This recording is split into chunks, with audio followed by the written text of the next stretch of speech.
Well, here are some hidden traits of autism that made me feel weird and less of an adult, but it was actually autism. Let's see if you relate. Okay, so the first one is feeling like a pretend adult, or this is more formally known as imposter syndrome. And this is kind of like having a insecurity of your own judgment or your own feelings and not trusting your own judgment or decisions on things. So you avoid promotions at work, or you don't apply for that job, or you don't speak to that boy or girl that you feel like maybe, hey, they'd be interested in me, because you feel like I'm not old enough to do this, or it feels like you're not old enough to do this.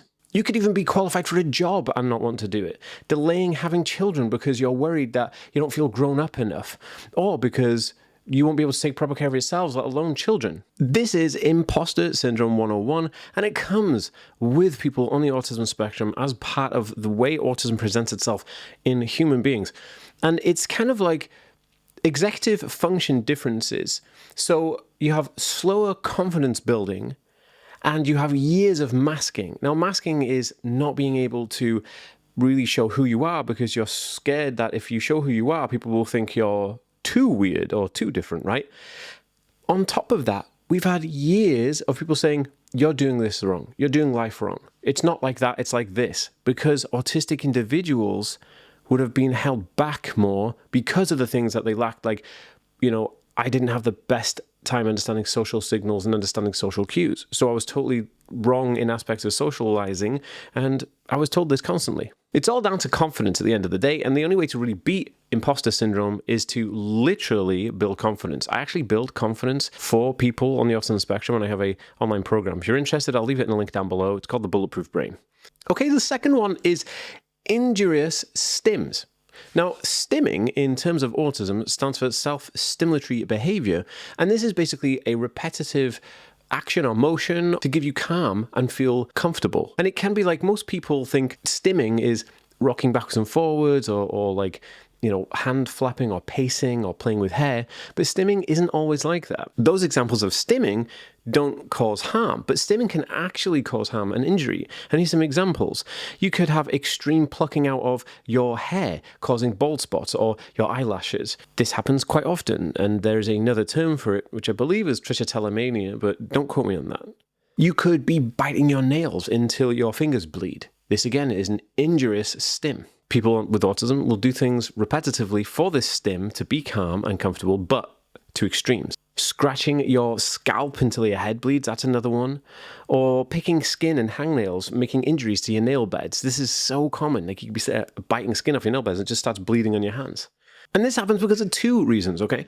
So autism has sensory overload, where the brain is becoming kind of increasingly overstimulated, or it's having too much input into the system that it wants to we need some way of balancing out the sheer amount of pain, which is out of our control, which is this outside stimuli. So we cause pain in ourselves to block out the pain that's coming in, because we can control the pain that we make ourselves, but we can't control the pain that is coming from outside. That sounds a bit weird, but you get the idea, right? If you'd rather shout at yourself than have somebody shout at you, kind of thing. And the other thing is sensory seeking behavior. Autistic individuals will seek out sensory pleasing or sensory stimulating activity.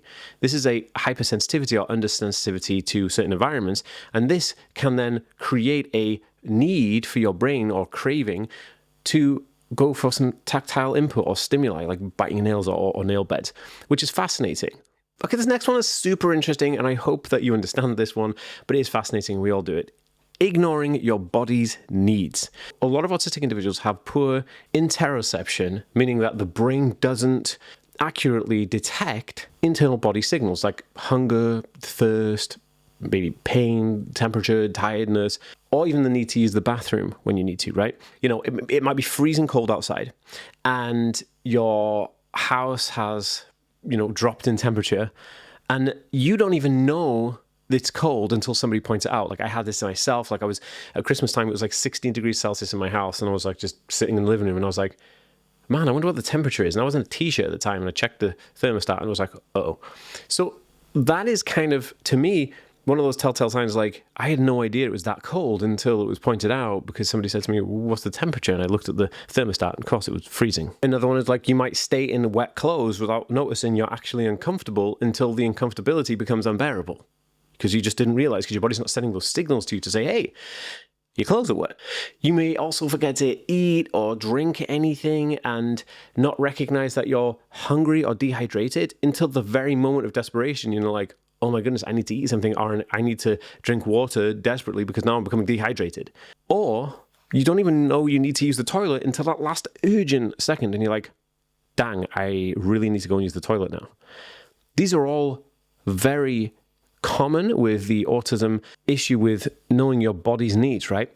And from the outside, this can just look like you're not looking after yourself, you're not taking care of yourself, you know, and people can judge you for this. And it actually is happening because the brain isn't receiving prioritization of the internal signals in the same way as neurotypical or not autistic people receive them. Oh, by the way, guys, my name is Dan and I have autism and ADHD. So if you're new around here and you want to learn more about these videos, we release videos every week. So if you hit that subscribe button here on YouTube to follow along to see more videos, and also hit the follow button on Facebook and TikTok to see more videos like this. Okay, this next hidden trait of autism, really interesting, probably one of the most interesting ones that I do, and this is smelling everything.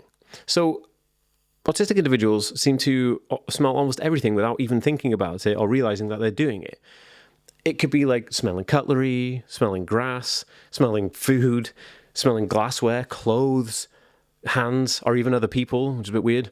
But this isn't a conscious habit. Actually, smell is super important for the way of gathering information from the outside world. And, you know, a quick smell or sniff of something can tell you whether something could be clean, safe, familiar, feels right, feels okay. And for some autistic individuals, this scent may be another way to really calibrate their brain to explore and process the environment around them to know, well, this is okay to be in, you know? And I think that's super important because I do it a lot. My mom always used to say to me, like, why do you smell everything? And it can seem very odd to other people who are not autistic, because not autistic people kind of got rid of the relying on smells and scents to understand the world in this way.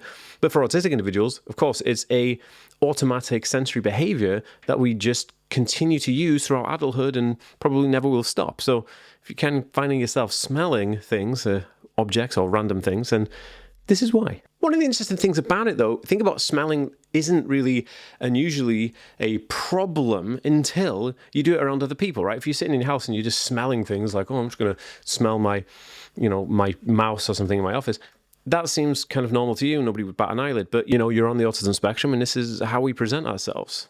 Ooh, this one is a doozy. This is tiptoe walking. Now, tiptoe walking isn't just something that autistic children do, although they do it, but it's not just autistic children. Many adults on the autism spectrum will tiptoe walk without even realizing it. And it's driven by a sensory difference. So for some people, walking on their toes reduces uncomfortableness of their feet touching the floor, right? So it could be sensations from simply the floor or nature, it could be grass or sand or just concrete or something. And those sensations could make you feel uneasy. So if you only tiptoe when you're like barefoot, then as simple as wearing kind of slippers or supportive shoes indoors might actually help you with wanting to tiptoe less. But why? You know, why would that? Because why would you want to not tiptoe as much? Is because tiptoe walking can cause injuries or problems like, you know, persistent toe walking can cause soreness and tightness of the calf muscle, for instance, right? Bruising to the balls of your feet, and also could cause things like pain in the sole of your feet. It could cause maybe plantar fasciitis, and I've had this myself on both feet.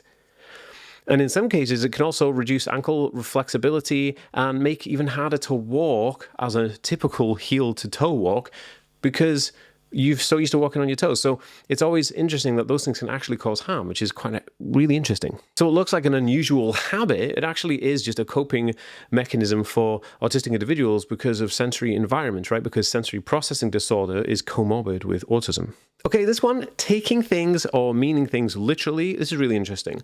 Autistic individuals take language and communication very literally, right? So people may say things figuratively, which means that they don't mean it as in it's 100% accurate, they're just saying it. But autistic individuals will take that literally. And it's not because they don't understand words, it's because we don't understand or always know what the people expect of us in that situation. And the same thing happens with everyday expressions, or idioms as they are sometimes called. And idioms are things like, it's raining cats and dogs, silly things that people say in English, but we take those things literally. So I'll be there in a minute. Does that mean it's actually 60 seconds or sooner, right? This constant decoding can be very exhausting, obviously, for autistic individuals, and it can sometimes have some misunderstandings, and then you won't be able to communicate or even follow through with the task that the people are asking of you in the first place.